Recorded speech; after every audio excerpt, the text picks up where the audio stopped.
que eu não lutar pelos direitos daquele homem e não somente os direitos dele? Porque na nossa Constituição Federal existe uma previsão de que a pena não passará da pessoa do apenado.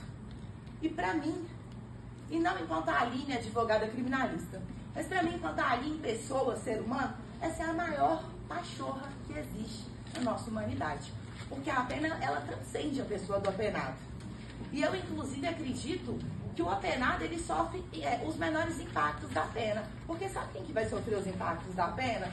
Os filhos do Carlos criança. A genitora do Carlos, que hoje carrega o fardo de achar que seu filho está sendo submetido ao conselho de sentença, aliás, de achar não, de ter que escutar que o seu filho está sendo submetido ao conselho de sentença por um problema que era dela, e ela nunca levou esse problema para o seu filho. Então, senhoras, de fato, houve sim uma transação comercial. Pode ir para o primeiro. E aqui eu gostaria de demonstrar para Vossas Excelências, trabalhando com a prova dos autos, isso aqui não é nenhuma tese mirabolante que eu criei. Eu não acordei hoje nem um pouco inspirada e falei, vou criar uma história mirabolante, vou sair aqui do mundo da lua e vou inventar. Não, eu estou trabalhando com a prova dos autos. A depoente relata que no início do ano corrente, a vítima é o senhor Elismar, o pai de família, amoroso, trabalhador, um fofo, um querido. Procurou a depoente lhe propondo que essa lhe vendesse um veículo Gol, ano 1990, cor bege. Que a depoente se recorda, inclusive, que foi um sábado e que, como a vítima estava nesse dia com sinais de embriaguez, a depoente pediu para que retornasse no dia seguinte e negociaram a venda do veículo. Que, entretanto, dada a insistência da vítima, a depoente fechou a venda do veículo no mesmo dia em que a vítima lhe propôs comprar, seja no sábado. Que a depoente vendeu o veículo para a vítima no valor de R$ 3.800, sendo que seria R$ 300 de entrada e 7 parcelas no valor de R$ 500 por mês. Que a depoente relata que insistiu com a vítima para que fossem preenchidas notas promissórias da transação, mas esclarece que a vítima não deu importância, ele me disse que não precisava não, que a gente era vizinho. Então, senhores, de fato, houve sim uma transação comercial, de forma indiscutível. Mas o que eu quero demonstrar aqui para Vossas Excelências é que não foi essa transação comercial que motivou um homicídio. A vítima procurou a genitora do réu a fim de adquirir esse veículo. Não foi a genitora do réu que bateu na casa dele, ô senhor Elismar, quer comprar esse carro aqui, menino? Ele procurou por ela para comprar esse veículo. E aqui tem uma parte muito interessante. A promotora nos trouxe a informação de que ele parou de adquirir o valor das parcelas, porque ele não recebeu o documento do veículo. Mais uma vez, trazendo aqui para Vossas Excelências a prova dos autos. A depoente esclarece que recebeu o veículo Gol em apreço, como entrada de uma negociação de uma casa em sua propriedade no bairro Nova Contagem.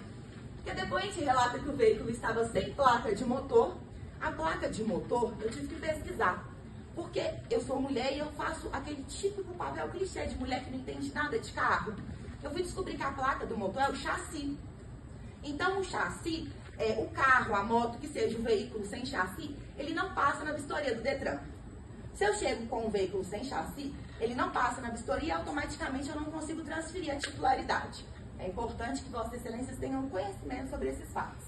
Retornando, que a depoente relata que o veículo estava sem placa de motor e explicou à vítima que o proprietário anterior, de nome Rafael, somente colocaria depois que terminasse de pagar a casa em nome da depoente. A depoente esclarece que no ato da negociação, explicou à vítima que o documento referente ao IPVA do corrente ano estaria com a pessoa de Rafael, comprador da casa, e que esse passaria a depoente para que ela repassasse à vítima. Na mesma hora em que vendi o carro, liguei para o Rafael. Então a vítima já tinha conhecimento de que o carro estava com uma situação irregular e que a entrega do documento não seria realizada na transação. Não seria realizada a entrega do carro, a entrega do documento, o dinheiro. Até mesmo pelo fato de que foi feito um parcelamento. E aqui é muito interessante continuarmos na prova dos autos, por quê? Porque a vítima compreendeu e não se opôs, lhe dizendo o seguinte: tudo bem, depois que eu terminar de pagar, você me passa os documentos. Essa aqui foi a palavra da vítima, do Elismar. Depois que eu terminar de pagar, você me passa os documentos. Ou seja, ele foi na casa da genitora do réu embriagado, ele propôs comprar o veículo, ele propôs somente receber o documento depois que adimplisse, e aí nós vamos precisar retornar no dito inicialmente, que eram 7 parcelas, ou seja, minimamente 7 meses. Ele tinha ciência de que o veículo só seria entregue o documento posteriormente. Contudo, aqui é interessante que eu explique para Vossas Excelências um fato que foi acontecido. A senhora Rosilene, enquanto nós realizávamos trabalhos investigativos, nos relatou que ela é uma pessoa que tem dificuldade de se abrir, o que é de fato muito comum, sobretudo para pessoas mais velhas. Então, ela tem uma dificuldade de transcender para o outro os seus problemas, sobretudo para os seus filhos. Então, ela conta e ela relata que os filhos tinham ciência da venda do veículo, mas não tinham ciência de que o Carlos, posteriormente, tornou-se inadimplente. Por quê? No momento... O Elismar, perdão. No momento da venda, ele pagou a entrada, R$300. Posteriormente, ele pagou a primeira parcela, que foi acordada de ser no valor de R$500. Contudo, ele repassou para a senhora Rosilene a quantia de R$400